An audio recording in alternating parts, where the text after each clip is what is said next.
Hey folks, Sean here, and today what I want to talk to you about is the differentiation between the different types of research that will help you achieve and then ultimately maintain product market fit, and then what striking a balance between the different ones looks like.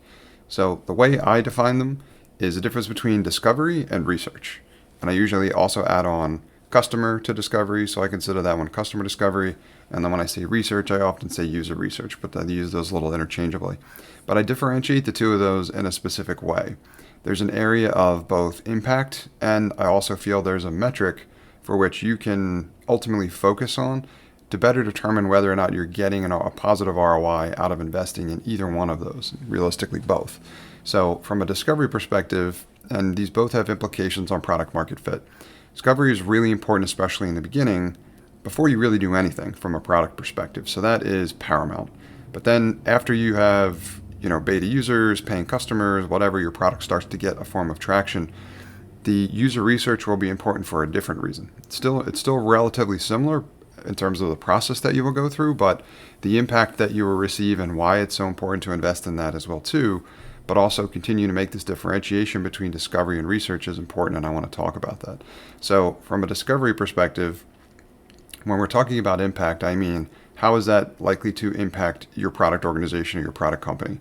And to me, it's all about the market, right? So when we talk about product market fit, there's two dynamic concepts there.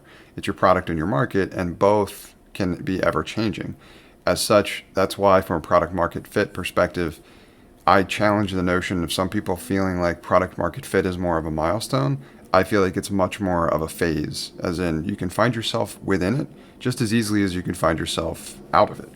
And because that's the case, from a discovery perspective, it's important to be focusing that effort with prospects. And when I say prospects, what I mean is somebody who doesn't have prior experience with your product. They don't know what it is. They haven't seen it before. As such, you're going to be getting raw information from somebody without some form of experience, prior experience with your product. That's going to be, it's one of those things where like you can only have a first impression once. And it's going to be really valuable for you to learn what that impression for them is.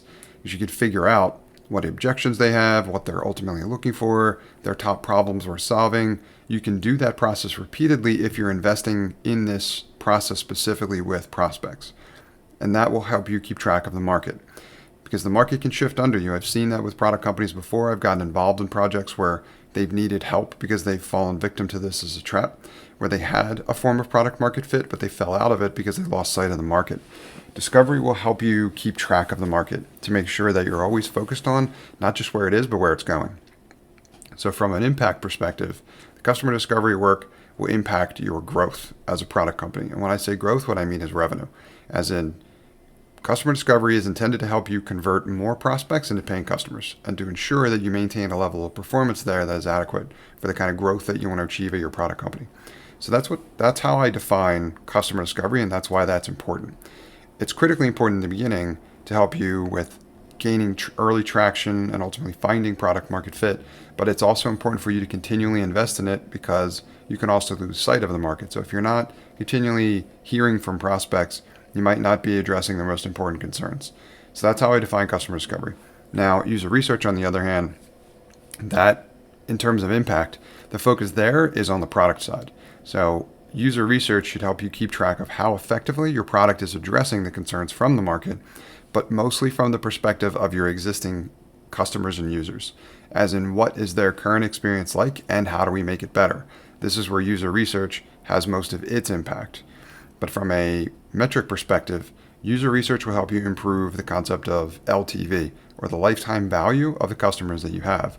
That might be 6 months right now. That might be something you could turn to 12 months, right, if your product is monthly. Or if you're an annual product, if you're typically seeing attrition at 1 year, you might be able to extend that to 2, right, by investing in user research to better understand how to make that your product's value proposition stronger for the customers you already have.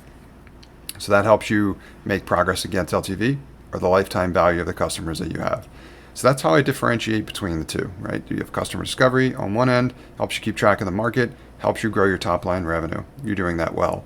User research, on the other hand, is for focus for the customers and the users that you already have to make your product experience and your product value proposition stronger and improve metrics related to LTV, or the lifetime value of your customer. So that's how I differentiate between the two. Now, it's important to continually strike a balance between the two of these because you need to be investing in both at all times. But that balance in terms of how much you invest in each will depend upon the phase that your product company is currently in. In the beginning, it'll be important to do more discovery.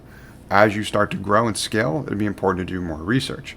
But you cannot lose sight of the fact that you need to do both because your discovery will help you keep track of the market, and your research will help you continually keep track of and extend the capabilities of your product. Thanks for watching my content. I hope you got value out of it. If you did, please consider liking this video, subscribing to the channel, and leaving comments as feedback so I can learn how to make content like this better for you in the future.